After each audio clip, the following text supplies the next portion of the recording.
Hello বন্ধুরা, সবাইকে স্বাগত জানাই স্টাডি সাকসেস কোচিং সেন্টারে। বন্ধুরা, তোমাদের জন্য আবার চলে এসেছে আর একটি খুবই গুরুত্বপূর্ণ আরআরবি এনটিপিসি জিকে ক্লাস নিয়ে।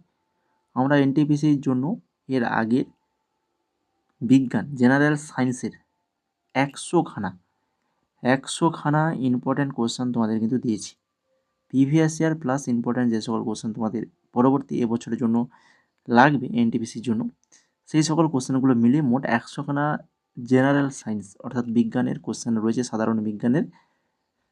তো অবশ্যই যারা ক্লাসটা দেখোনি, ডেসক্রিপশানে লিঙ্ক পেয়ে যাবে, সেখান থেকে দেখে নেবে। খুবই ইম্পর্ট্যান্ট ওই ক্লাসটি। এছাড়া আমরা পরবর্তীতে আরও তোমাদের বিজ্ঞানের ক্লাস নিয়ে আসবো। ওটা আমরা পার্ট 1 করেছি, আরও পার্ট 2 পার্ট 3 এইভাবে কিন্তু বিজ্ঞানের ক্লাস আসবে। আর আগে আমরা যেমন তোমাদের জিকে ক্লাস যেভাবে এনটিপিসি করিয়েছি 14খানা ক্লাস, ঠিক একই রকমভাবে আজকে আমরা 15 নম্বর ক্লাস নিয়ে চলে এসেছি, যেখানে সায়েন্সের কোশ্চেন থাকবে, সমস্ত কিছু স্ট্র্যাটেজিকে থাকবে, স্ট্র্যাটেজিকে প্লাস কারেন্ট অ্যাফেয়ার্স সব মিলিয়ে আজকে এই কোশ্চেনগুলো খুবই ইম্পর্টেন্ট। এই ক্লাসটি যে সকল কোশ্চেনের বিস্তারিত আলোচনা করা দরকার সেগুলো কিন্তু আজকের এই ক্লাসে আলোচনা করব। তো চলো শুরু করি আজকে ক্লাসের প্রথম কোশ্চেন কী রয়েছে দেখো। শেষ আর্থ সামিট কোথায় অনুষ্ঠিত হয়েছিল? শেষ আর্থ সামিট এটা হয়েছিল কোথায়? না, এটা হয়েছিল রিও ডি জেনিরোতে হয়েছিল। এখান থেকে তোমরা কী কী এক্সট্রা নোটস মনে রাখবে দেখে নাও। সর্বশেষ আর্থ সামিট, যা রিও +20 নামে পরিচিত, 2012 সালে ব্রাজিলের রিও ডি জেনেরিওতে অনুষ্ঠিত হয়েছিল শেষ আর্থ সামিট। কত সালে? 2012 সালে। প্রথম আর্থ সামিট 1992 সালে রিও ডি জেনেরিওতে অনুষ্ঠিত হয়েছিল। প্রথমও রিও ডি জেনেরি, আবার শেষটাও কিন্তু সেই রিও ডি জেনেরিওতে। তাহলে ফার্স্ট 1992 সাল আর লাস্ট হচ্ছে 2012 সাল। সালগুলো মনে রাখো, কোথায় হয়েছিল সেটা মনে রাখো, বাস। এরপরে চলে যাও 2 নম্বর কোশ্চেনে। কোন মুক্তিযোদ্ধা আল হিলাল পত্রিকা চালু করেন? আল হিলাল পত্রিকা এটা কে চালু করেন? না, এটা চালু করেন মৌলানা আবুল কালাম আজাদ। অপশান নাম্বার 2 হয়ে যাবে এখানে কিন্তু সঠিক আনসার। তারপরে দেখো 3 নম্বর কোশ্চেন। নিচের কোনটি তৃণভূমি নয়? তো সাভানা তৃণভূমি তোমরা শুনেছো, স্টেপ তৃণভূমি বা হচ্ছে পেইরি তৃণভূমি, কিন্তু এই যে ফ্যান তৃণভূমি এটা তোমরা শোনোনি, তো এটা হয়ে যাবে সঠিক আনসার। অপশান নাম্বার 2 সঠিক আনসার। বুলন দরওয়াজা কোন শহরে অবস্থিত? বুলন দরওয়াজা এটা রয়েছে ফতেপুর সিক্রিতে রয়েছে বুলন দরওয়াজা। 5 নম্বরে কি রয়েছে? ইউরোপের ব্যস্ততম সমুদ্র বন্দর কোনটি? ইউরোপের ব্যস্ততম সমুদ্র বন্দর সেটা হচ্ছে রটারডাম হচ্ছে একটা ইউরোপের ব্যস্ততম সমুদ্র বন্দর। নিচের কোন বিবৃতিটি প্রশান্ত মহাসাগরীয় অগ্নিবলয় সম্পর্কে সঠিক নয়?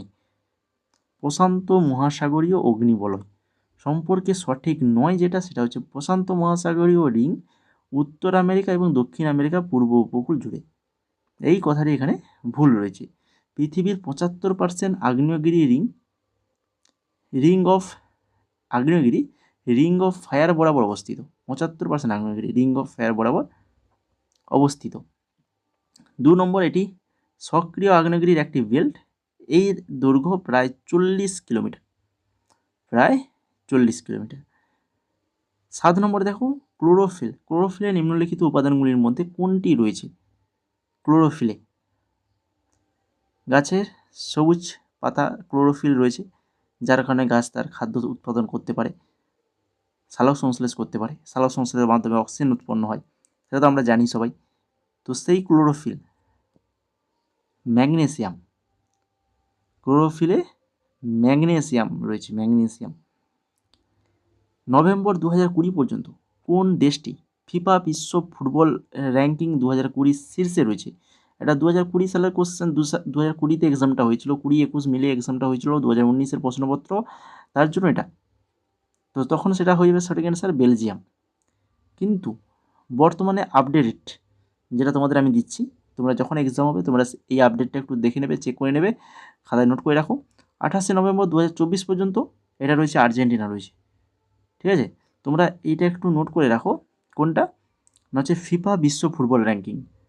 যখন এক্সাম দিতে যাবে তার সেই সময় একবার চেক করে যাবে। নম্বর কোশ্চেন দেখো, ড্রিমস ফ্রম মাই ফাদার, এই বইটির লেখক কে? ড্রিমস ফ্রম মাই ফাদার, বইটির লেখক হচ্ছে বারাক ওবামা। অপশান নাম্বার 2 সঠিক অ্যান্সার। এইচটিটিপি, এইচটিটিপিতে পি এর অর্থ কী? এইচটিটিপির ফুল ফর্ম জানলেই হয়ে যাবে। পি এর অর্থ হচ্ছে protocol, protocol HTTP stands for hyper text transfer protocol, ঠিক আছে। এইচ মিনস হচ্ছে হাইপার, টি ফর টেক্স, আবার তারপরে যে টিটা রয়েছে সেটা হচ্ছে ট্রান্সফার, আর পি হচ্ছে প্রোটোকল। এরপরে দেখো 11 নম্বর, তোমাদের জন্য কিন্তু আজকে কিন্তু একটা হোমওয়ার্ক রয়েছে, ঠিক আছে। হোমওয়ার্কটা তোমরা দেখবে, ক্লাসটা করো, হোমওয়ার্কটা তোমাদের বলে দেবো, সেটা তোমরা অবশ্যই কমেন্ট করে জানাবে। আর তোমরা যারা আমাদের টেলিগ্রামে যুক্ত নেই এখনও পর্যন্ত যুক্ত হওনি, তো অবশ্যই বলবো টেলিগ্রামে যুক্ত হও, যেখানে আমরা আগের যে ক্লাসগুলো করেছি তার পিডিএফ সম্পূর্ণ ফ্রিতে উত্তর সহ দিয়ে দিয়েছি, সেগুলো সংগ্রহ করে নেবে, জয়েন করে টেলিগ্রামে জয়েন করো, করে ওই পিডিএফগুলো সংগ্রহ করো, প্লাস পরবর্তীতে যে আমরা যে ক্লাসগুলো করাবো তারও পিডিএফ দিয়ে দেবো, ওখান থেকে সংগ্রহ করে নিতে পারবে। তো অবশ্যই তার জন্য আমাদের কী হতে হবে, টেলিগ্রামে যুক্ত থাকতে হবে। সমস্ত কিছু আপডেট আমাদের টেলিগ্রামেই দেওয়া হয়, লিঙ্ক পেয়ে যাবে ডেসক্রিপশানে, বা ওই study success coaching centre search করলেও পেয়ে যাবে। এছাড়া যারা ক্লাসটাকে এখনও লাইক করোনি, ক্লাসটা যদি ভালো লেগে থাকে তো অবশ্যই ক্লাসটা লাইক করে দাও, দেরি না করে ক্লাসটাকে লাইক করো প্রথমেই, করে দিয়েছো সবাই। এবার 11 নম্বর কোশ্চেনটা দেখো, নিচের কোন বিবৃতিটি অ্যান্টিবায়োটিক সম্পর্কে সঠিক নয়? অ্যান্টিবায়োটিক সঠিক নয়, আমরা অ্যান্টিবায়োটিক নিই না। তো অ্যান্টিবায়োটিকের পার্শ্ব প্রতিক্রিয়ার মধ্যে গুটি বসন্ত, ফাইলেরিয়া এবং ডিপথেরিয়া অন্তর্ভুক্ত থাকতে পারে। তো এই কথাটা কিন্তু এখানে সঠিক নয়। সঠিক কোনগুলো না, ঠান্ডা এবং ফ্লুর বিরুদ্ধে অ্যান্টিবায়োটিক কার্যকর নয়, এটা সঠিক, এটা সঠিক রয়েছে। 3 নম্বর, অ্যান্টিবায়োটিক ভাইরাসের বিরুদ্ধে কার্যকর নয়, অ্যান্টিবায়োটিক ভাইরাসের বিরুদ্ধে কার্যকর নয়।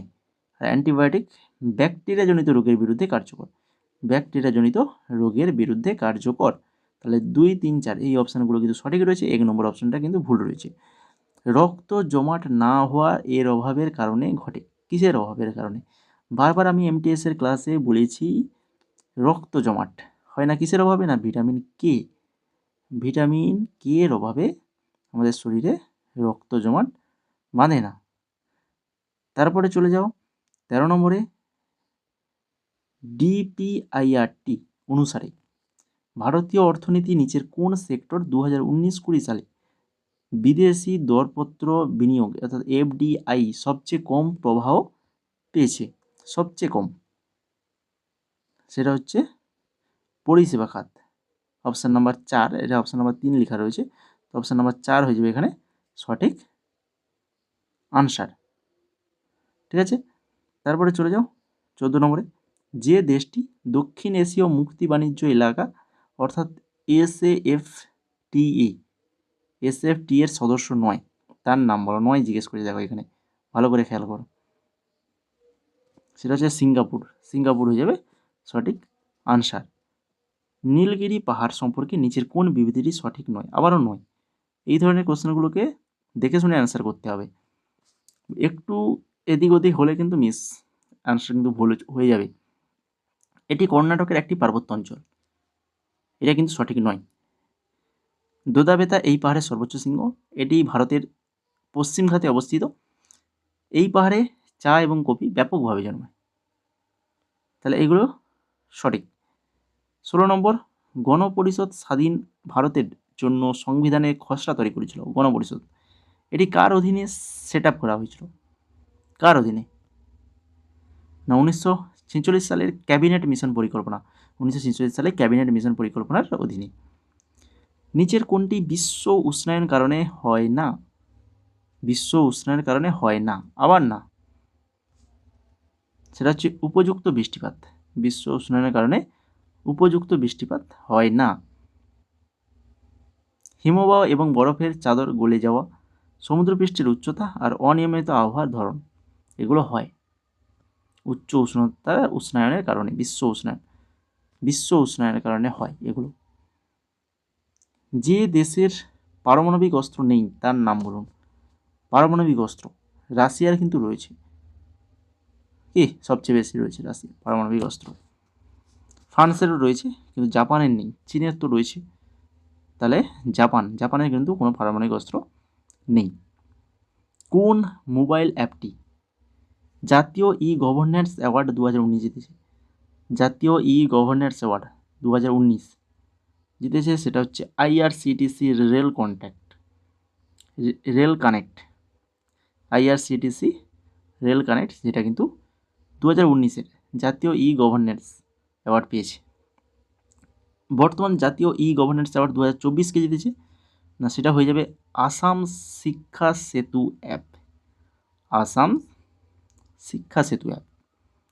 20 নম্বর কোশ্চেন দেখো, ভারতের কোন বিমানবন্দর এশিয়া প্রশান্ত মহাসাগরীয় অঞ্চলে আকার অনুসারে 25 থেকে 40 মিলিয়ন যাত্রী সেরা গ্রাহক পরিষেবা বিভাগ 2019-এর জন্য বিমানবন্দর পরিষেবা গুণমান অর্থাৎ ASQ পুরস্কার জিতেছে?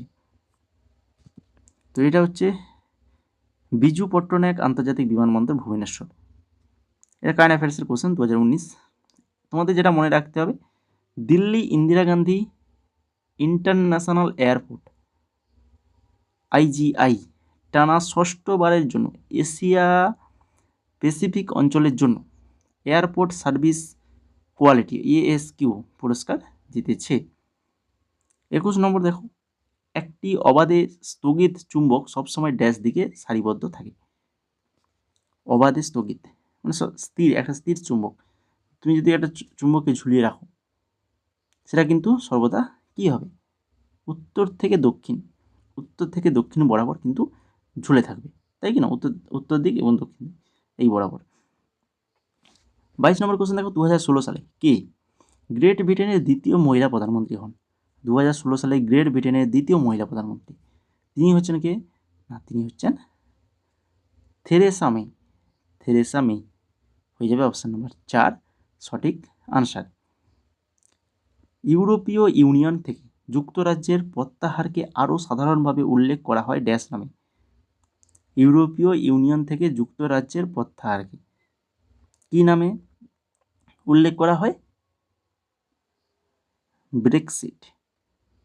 ব্রেক্সিট নামে উল্লেখ করা হয়।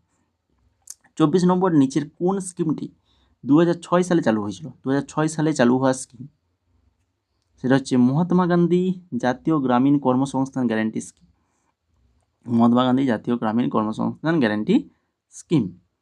ভারতীয় রিজার্ভ ব্যাংকের সদর দপ্তর কোথায় অবস্থিত? ভারতীয় রিজার্ভ ব্যাংকের সদর দপ্তর যেটা রয়েছে মুম্বাইতে রয়েছে। একটি হাইগ্রোমিটার কী পরিমাপ করে? হাইগ্রোমিটারের সাহায্যে কী হয়? বায়ুর আর্দ্রতা পরিমাপ করা হয়। বায়ুর আর্দ্রতা পরিমাপক যন্ত্রের নাম কি? হাইগ্রোমিটার। নিচের কোন ক্ষেপণাস্ত্রটি DRDO দ্বারা তৈরি করা একটি আকাশ থেকে আকাশে ক্ষেপণাস্ত্র? DRDO দ্বারা তৈরি, সেটা হচ্ছে অ্যাস্ট্রা হয়ে যাবে সঠিক অ্যান্সার। কোন নদী লন্ডনের মধ্য দিয়ে প্রবাহিত হয়েছে? লন্ডনে কোন নদী রয়েছে? টেমস নদী রয়েছে। নিচের কোন পাখিটি গুরুতরভাবে বিপন্ন প্রজাতি? সেটা হচ্ছে গ্রেট ইন্ডিয়ান বাস্টার্ড। প্রখ্যাত নৃত্যশিল্পী প্রতিভা প্রহ্লাদ কোন নৃত্যের সঙ্গে যুক্ত? নৃত্যের সাথে যুক্ত? সঠিক অ্যান্সার হয়ে যাবে ইনি একজন ভারতনাট্যম নৃত্যশিল্পী, ভারতনাট্যম নৃত্যের সাথে যুক্ত। এবার তোমাদের যেটা হোমওয়ার্ক থাকে সেটাই হচ্ছে 31 নম্বর কোশ্চেন। ভারতীয় পতাকা ডিজাইন করার জন্য কে জনপ্রিয়? কে? মহাত্মা গান্ধী, পিঙ্গালি ভেঙ্কাইয়া, না হচ্ছে বাল গঙ্গাধর তিলক, না হচ্ছে লালা হংসরাজ। এদের মধ্যে কে হবে সেটা তোমরা কমেন্ট করে জানাবে। ভারতীয় জাতীয় পতাকা ডিজাইন করার জন্য জনপ্রিয় বা আমাদের ভারতের জাতীয় পতাকা ডিজাইনটা করেছে কে, সেটা তোমরা কমেন্ট করে জানাও। অ্যান্সারটা তোমরা কমেন্ট করে জানাও। তো এই ছিল মোট আজকের 30খানা কোশ্চেন আলোচনা করলাম, 1খানা তোমাদের হোমওয়ার্ক দিলাম। যদি ক্লাসটা ভালো লেগে থাকে তো অবশ্যই ক্লাসটা লাইক করো, বন্ধুদের মাঝে শেয়ার করো। যারা এই NTPC প্রিপারেশান নিচ্ছে তাদের মাঝে তোমরা যেমন উপকার পাচ্ছ তেমন তারাও যাতে উপকার পায়, তাদের মাঝে ক্লাসটা অবশ্যই শেয়ার করো। তারই সঙ্গে ক্লাসটা কেমন লাগলো এবং সেই সঙ্গে হোমওয়ার্ক দুটোই তোমরা কমেন্ট করে জানাও। আর তোমরা যদি আমাদের টেলিগ্রামে না যুক্ত থাকো, তোমাদের আগেই বলেছি টেলিগ্রামে আমাদের সমস্ত